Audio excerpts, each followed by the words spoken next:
आगे क्या करेंगी? मेरे भैया तो हाँ बोलिए, क्या तुम्हारे भाया है तो क्या करेंगे? तुम क्या करेंगे? क्या करना क्या? मैंने इसके बाद जो तमाशा किया वही मैंने आपके कास्ट के सर को वीडियो डाली बंद करा पहले ना।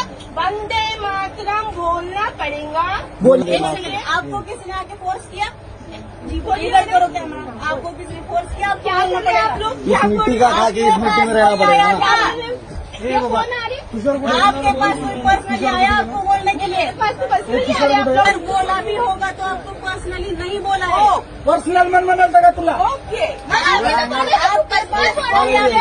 नहीं हुआ था, बोलना ही पड़ेगा। अरे आपको पर्सनली बोला ही नहीं।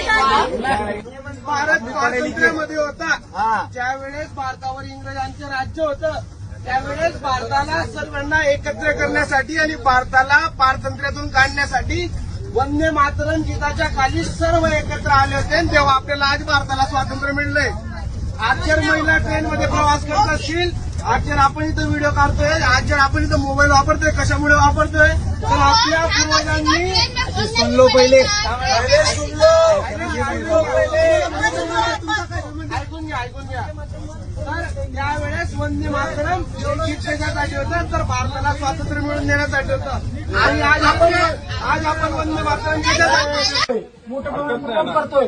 त्या ठिकाणी एखादी महिला जे वंदे मातरमचा विरोध करते, जो वंदे मातरमला असं पात्र म्हणजे हिच्यापेक्षा दुसरी घटना कोणती नाही।